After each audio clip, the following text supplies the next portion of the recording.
नमस्कार, स्वागत है आप लोग को मेरे चैनल में। इस वीडियो में हम लोग रिवर्स फॉरवर्ड स्टार्टर का वायरिंग, फिजिकल वायरिंग कैसे करते हैं। इससे पहले वाला वीडियो में हम लोग ड्राइंग, हाउ टू रीड, हम लोग ड्राइंग कैसे रीड करते हैं और कैसे सिंपल ड्राइंग बनाएंगे उसके बारे में हम लोग समझे थे। लेकिन इस वीडियो में उस ड्राइंग के अकॉर्डिंग हम लोग वायरिंग करेंगे, ठीक है। तो अब हम लोग वीडियो को और चलते हैं। तो इसमें क्या है, पहले हम लोग पावर वायरिंग करेंगे, उसके बाद कंट्रोल वायरिंग, ठीक है। तो पावर वायरिंग में क्या करते हैं, सिंपल मेन हम लोग ब्रेकर ले लिए, ठीक है। ये मेन ब्रेकर ले लिए 4 पोल का। उसके बाद ये इंडिविजुअल हम लोग, ये ब्रेकर हो गया इसका सेपरेट, ये कॉन्टेक्टर का खुद का, ये मेन ब्रेकर इनकमर ब्रेकर हो गया, ये अपना स्टार्टर का ब्रेकर हो गया, ठीक है। एक TPMCB हो गया, ये कॉन्टेक्टर हो गया, ठीक है। ये कॉन्टेक्टर हो गया। उसके बाद ये फॉरवर्ड कॉन्टेक्टर हो गया, ये रिवर्स वार्ड कॉन्टेक्टर हो गया, ठीक है। उसके बाद एक OLR हो गया, ये दोनों का जो आउटपुट आएगा उसमें हो गया एक, और इससे फाइनल आउटपुट जाएगा अपना TB, ये टर्मिनल ब्लॉक है। उसके बाद टर्मिनल ब्लॉक से जाएगा अपना मोटर में। तो ये ओवरऑल ये पावर वायरिंग में ये सारा अपना इलेक्ट्रिकल ये कंपोनेंट्स हो गया, ठीक है। जिसमें MCB हो गया, कॉन्टेक्टर हो गया, OLR हो गया, अपना ये मोटर हो गया फाइनल लोड, ठीक है। तब अब वायरिंग करते हैं। और इधर अपना हो गया ये MCB, ये इसके लिए इंडिकेटर के लिए, जो अपना फेज इंडिकेटर, तीनों फेज है कि नहीं उसके लिए ये इंडिकेटर के लिए तीनों MCB से दे रहा है, क्योंकि इसको प्रोटेक्शन के लिए, ठीक है। तो यहाँ तक हो गया। अब वायरिंग करते हैं, ठीक है। ये मेन हमारा इनकमर है RYB और न्यूट्रल।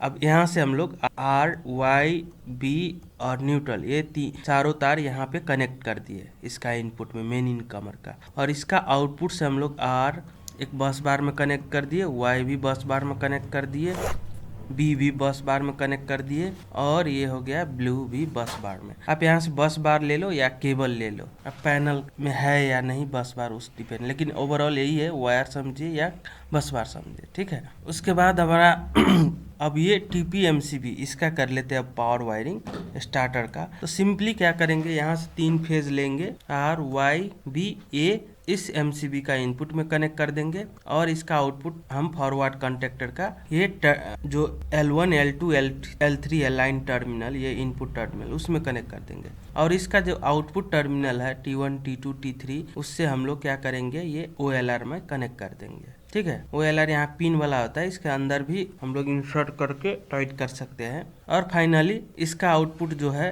OLR का, उसके आउटपुट से हम लोग क्या करेंगे, ये TB का इनपुट में दे देंगे, एंड TB का इनपुट से फाइनली हम लोग मोटर में कनेक्ट कर देते हैं, ठीक है। अब आ जाता है ये फॉरवर्ड को हो गया सिंपल सा। और रिवर्स वार्ड कॉन्टेक्टर का कैसे हम लोग वायरिंग करेंगे, रिवर्स वार्ड कॉन्टेक्टर को कैसे वायरिंग करेंगे हम लोग, यहाँ से क्या करेंगे, सिंपली फेज का डायरेक्शन, मोटर का डायरेक्शन चेंज करना है तो क्या करना है, जस्ट कोई 2 फेज के बीच में आप एक आपस में इंटरचेंज कर दो, वो अपना फेज डायरेक्शन चेंज हो जाएगा। मोटर का डायरेक्शन फॉरवर्ड में चल रहा था तो रिवर्स में चलने लगेगा। तो वैसे ही हम लोग करते हैं। R का ये फर्स्ट टर्मिनल में दे दिए, L1 में, L1 फर्स्ट टर्मिनल में दे दिए। और Y का क्या करेंगे, जैसे इसका भी आउटपुट से यहाँ से सिंपली क्या किए, रेड लिए, T1 में L1 में दे दिए, और T1 से आउटपुट करके सिंपली सा ये कॉन्टेक्टर का जो T1 है उसमें दे दिए। तो R वार ये सेम फेज आ गया। अब हम दोनों इंटरचेंज, ये दोनों के बीच में इंटरचेंज करेंगे B और Y के बीच में। तो सिंपली से क्या करेंगे, जो B वाला है ये सेकेंड में आ जाएगा, ठीक है, L2 में ब्लू वाला, और इस ब्लू वाला को क्या करेंगे, येलो वाला फेज में हम लोग यहाँ कनेक्ट कर देंगे। तो यहाँ पे देखो, यहाँ पे पहले येलो था, अभी आकर ब्लू आ गया, इसके सप्लाई में ब्लू आएगा यहाँ। और अब ये जो येलो वाला है उसको यहाँ पे लाए थर्ड वाला टर्मिनल में, और इसका T3 से इसका ब्लू वाला में। तो ये येलो वाला जो था अब ब्लू फेज यहाँ पे आएगा। तो इस जब ये कॉन्टेक्टर पिकअप लेगा तो अपना क्या होगा, मोटर रिवर्स में चलने लगेगा। और इसका सिंपल इंडिकेटर का वायरिंग है। अब एक R फेज लीजिए, इसको कनेक्ट कर दीजिए, वैसे ही। अब न्यूट्रल हो गया, इधर न्यूट्रल दे दिए। सिमिलरली Y फेज के लिए Y से लीजिए और Y कनेक्ट कर दिए, न्यूट्रल इधर से, और B इधर से हो गया, ऐसे, ठीक है। तो यहाँ तक हमारा पावर वायरिंग कंप्लीट हो। अब हम लोग बढ़ते हैं कहाँ पे, कंट्रोल वायरिंग, ठीक है। तो ये हो गया हमारा कंट्रोल वायरिंग का। तो यहाँ पे हम लोग सिर्फ कंट्रोल वायरिंग में यहाँ पे सिंगल फेज पावर सप्लाई देते हैं। तो यहाँ पे हो गया अपना एक फेज हो गया, एक न्यूट्रल हो, ठीक है। तो ये दोनों का बीच में हो गया 220 वोल्ट फेज। और यहाँ पे हम लोग एक सिस्टमेटिक ये जो कॉन्टैक्टर हो गया अपना फॉरवर्ड कॉन्टैक्टर, और ये रिवर्स वार्ड कॉन्टैक्टर, और ये हो गया थर्मल ओवरलोड। ये होता है इसके पीछे, लेकिन एक वायरिंग कंट्रोल वायरिंग सिंपलिसिटी के लिए हम इसको वहां पे आगे रख दिए हैं। सिर्फ हम लोग इसके क्या करेंगे, कॉन्टैक्ट यूज करेंगे। जैसे ये कॉइल सप्लाई टर्मिनल यूज करेंगे, और NONC कॉन्टैक्ट ये अपना OLR कॉन्टैक्टर का यूज करें, ठीक है। और इसमें हम लोग अब पुश बटन लेना पड़ेगा, ठीक है।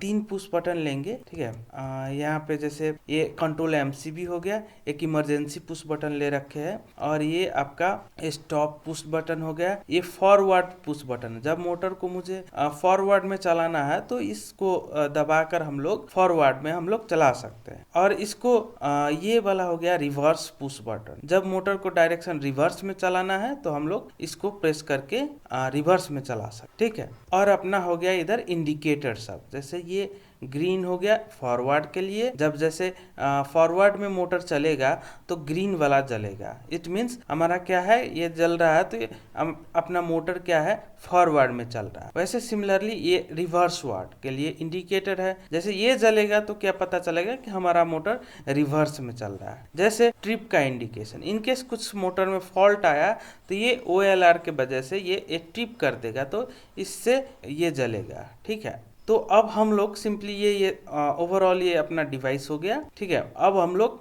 वायरिंग करेंगे, ठीक है, कंट्रोल वायरिंग। तो सबसे पहले फेज वायरिंग करेंगे। फेज वायरिंग के लिए हम लोग क्या करते हैं, यहाँ से एक फेज उठाए वायर और कंट्रोल MCB का इनपुट में कनेक्ट कर, और इसका आउटपुट से कंट्रोल MCB का आउटपुट से इमरजेंसी पुश बटन का इनपुट में कनेक्ट कर। ये किसके लिए यूज करते हैं, इनके सडनली तुरंत मुझे मोटर ऑफ करना है, उस कंडीशन में ये हम लोग तुरंत प्रेस कर देते हैं, ये लॉक हो जाता है स्टॉप मोड, ठीक है। इसलिए हम लोग ये इमरजेंसी पुश बटन यूज करते हैं इमरजेंसी पर्पस। और इसका आउटपुट से हम लोग फाइनली ये अपना OLR का NC कॉन्टैक्ट में दे, ठीक है, NC कॉन्टैक्ट। और इसका आउटपुट कॉन्टैक्ट से आप NC का ही आउटपुट कॉन्टैक्ट से आप यहाँ पे जैसे 95 96 होता है, आप यहाँ 95 पे दीजिए और 96 से लीजिए। यहाँ पे मैं 96 पे दे रहा हूँ, 95 से ले रहा हूँ यहाँ पे। और इसके बाद इसमें से लेकर वायर अपना NC पुश बटन जो स्टॉप के लिए है, मोटर स्टॉप के लिए, तो इसमें क्या है,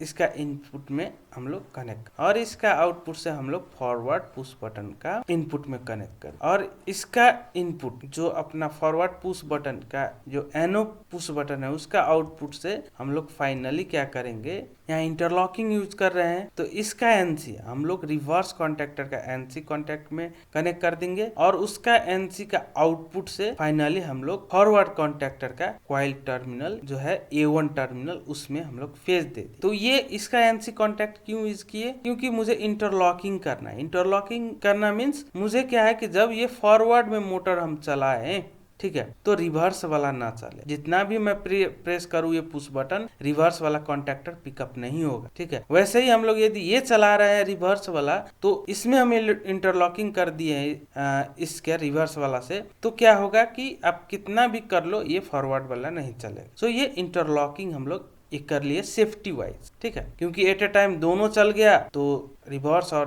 फॉरवर्ड दोनों जुड़ जाएगा, लास्ट में दोनों एक आपस में हिट करेगा, फिर शॉर्ट सर्किट होगा, तो हमारा इंसिडेंट होने के चांस ज्यादा, ठीक है। इसीलिए हम लोग इंटरलॉकिंग यूज कर। और क्या है, अब A2 सप्लाई, ये A1 में तो हम लोग फेज दे दिए, अब A2 में क्या करना है, न्यूट्रल सप्लाई देना है। तो न्यूट्रल के लिए सिंपली यहाँ से न्यूट्रल लिए वायर और यहाँ A2 पे कनेक्ट, ठीक है। यहाँ तक हमारा ये अपना आपका कॉइल सप्लाई टर्मिनल में फॉरवर्ड कॉन्टैक्टर कनेक्ट हो गया। अब आता है कंसर्न क्या, कि ये अभी तक होल्डिंग, परमानेंट होल्डिंग नहीं है, क्योंकि जब तक हम लोग ये प्रेस करेंगे तभी तक ये कॉन्टैक्टर पिकअप रहेगा, और जैसे छोड़ देंगे ये फिर बंद हो जाएगा। लेकिन मुझे क्या चाहिए, एक बार प्रेस कर दे उसके बाद अपना ये चलने। उसके लिए अब क्या करना पड़ेगा, आपको होल्डिंग सर्किट इंप्लीमेंट करना पड़ेगा, ठीक है। होल्डिंग सर्किट के लिए अब क्या करना है, जस्ट आप या तो ये NC पुश बटन का आउटपुट या आपका ये फॉरवर्ड पुश बटन के इनपुट से एक वायर लीजिए, और आप क्या कीजिए, NO पुश बटन, ये फॉरवर्ड कॉन्टैक्टर का NO कॉन्टैक्ट लीजिए, और इस NO का आउटपुट से आप क्या कीजिए, A1 टर्मिनल में कनेक्ट कर, ठीक है। तो जैसे आप ये प्रेस कर दोगे रिलीज करोगे तो ये कॉइल सप्लाई के टर्मिनल इसके थ्रू यहाँ पे जाते हैं, ठीक है। इसलिए हम लोग ये होल्डिंग सर्किट इम्प्लीमेंट करते हैं, लैचिंग सर्किट भी बोलते हैं। अब ये हो गया हमारा फॉरवर्ड का कंट्रोल वायरिंग कंप्लीट। अब हम लोग आते हैं रिवर्स, उसके बाद हम लोग इंडिकेटर की ओर आएंगे। अब हम लोग रिवर्स डायरेक्शन में जो हम मोटर को चलाए उसका कंट्रोल वायरिंग अब स्टार्ट कर। तो इसके लिए सिंपली तो क्या है कि जो फेज यहाँ तक आ रहा है ना, ये वाला ये कॉमन ही रहेगा, ये एनसी पुश बटन, क्योंकि हम लोग स्टॉप के लिए यूज कर रहे हैं, या आपका मोटर फॉरवर्ड में चले या रिवर्स में चले। यदि मुझे स्टॉप करना है तो इससे स्टॉप कर सकते, ठीक है। तो ऑलवेज हम लोग क्या करते हैं, जब भी मोटर आपको डायरेक्शन चेंज करना है तो पहले क्या करना है, बंद कर लेना है। जैसे फॉरवर्ड में चल रहा है तो पहले मोटर को बंद करना है, उसके बाद ही रिवर्स वाला आप चला सकते, ठीक है। यदि आप रिवर्स में चल रहा है तो पहले बंद करना है, उसके बाद ही फॉरवर्ड में चला सकते हैं, ऐसे है। ये मैनुअल के केस में हुआ। अब जैसे यहाँ से फेज लेकर मैं क्या किया, ये एनो पुश बटन है, रिवर्स पुश बटन जो रिवर्स में मोटर चलाना है तो इसके लिए, और इसका आउटपुट से हम लोग अब इंटरलॉकिंग यहाँ यूज कर रहे हैं, इसका एनसी यूज करेंगे। यहाँ से जाएगा ये फॉरवर्ड कॉन्टेक्टर के एनसी का इसमें इनपुट में, और इसका एनसी का आउटपुट से लेंगे। फाइनली हम लोग रिवर्स कॉन्टेक्टर का A1 टर्मिनल में कनेक्ट कर देंगे, और इसको भी क्या है A2 में चाहिए न्यूट्रल सप्लाई, तो हम लोग यहाँ से कनेक्ट कर। तो यहाँ तक आप क्या हो गया, ये भी आपका कॉइल सप्लाई है, पावर सप्लाई यहाँ कनेक्ट हो गया। लेकिन यहाँ पे क्या है, इसमें भी होल्डिंग सर्किट इंप्लीमेंट करना पड़ेगा, तभी ये रिवर्स में भी कंटिन्यू परमानेंट चलेगा, नहीं तो जैसे प्रेस किए वैसे रिलीज कर देंगे, ये भी बंद हो जाए। तो इसके लिए फिर क्या करना है, इसका रिवर्स पुश बटन जो रिवर्स डायरेक्शन में पुश बटन चलने वाला है, उस एनो पुश बटन से एक वायर लिए इनपुट से, और इसका जो एनो कॉन्टेक्ट है रिवर्स कॉन्टेक्टर का उसमें कनेक्ट कर दिए, इसका आउटपुट से फिर इसका A1 टर्मिनल में कनेक्ट, ठीक है।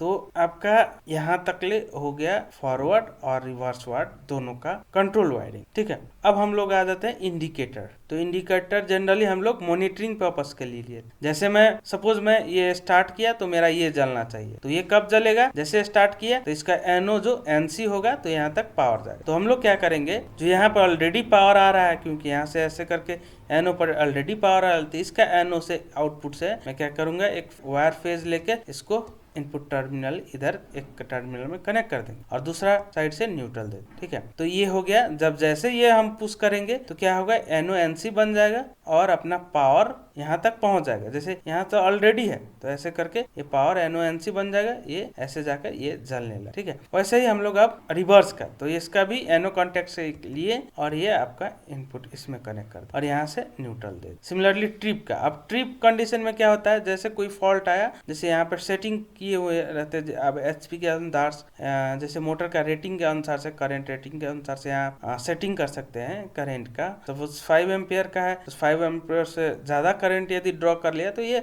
ट्रिप में चले जाएगा। तो ट्रिप में जाएगा तो क्या करेंगे, इसका एनो यूज करेंगे, ठीक है। एनसी में ऑलरेडी पावर है, इसका एनो में दे दिए एक टर्मिनल में, और एक एनो से हम एक तार लेकर आकर ये अपना ट्रिप वाला में कनेक्ट, और इसको न्यूट्रल जाएगा। तो इसमें क्या होता है, जब भी फॉल्ट होगा तो ये एनो जो है एनसी बन जाएगा, ठीक है। एनसी बनने पे क्या है, ये फेज जो सप्लाई यहाँ पे था ऐसे करके यहाँ आएगा, ये जलने लगेगा, और ये क्या हो जाता है, एनसी जो है एनो हो जाएगा। उसी वक्त ये पावर इधर जो जा रहा होता है उसको भी ऑफ कर देता है, मोटर का सप्लाई बंद होगा। ये दोनों कॉन्टेक्टर जिस मोड में भी चल रहा है वो बंद हो, ठीक है। तो इस तरह से अपना रिवर्स और फॉरवर्ड स्टार्टर जो पैनल होता है उसका वायरिंग हम लोग करते हैं, पावर वायरिंग और कंट्रोल। तो होप आप लोग ये समझे होंगे कैसे हम लोग रिवर्स फॉरवर्ड स्टार्टर का पावर वायरिंग करते हैं और कंट्रोल, ठीक है। तो थोड़ा बहुत हम लोग अब डिस्कस कर लेते हैं एप्लीकेशन वाइज। तो जहाँ पे भी आपका मोटर कोई भी किसी भी ऑब्जेक्ट हो या कुछ हो, उसका डायरेक्शन चेंज करना है, कभी फॉरवर्ड कभी रिवर्स, मीन्स कभी एंटी क्लॉकवाइज कभी क्लॉकवाइज। तो जैसे ये अपना EOT क्रेन हो गया, ठीक है। तो इसमें क्या होता है कि अप डाउन, ठीक है, अप डाउन में भी हो गया आपका रिवर्स फॉरवर्ड, लेफ्ट राइट में भी हो गया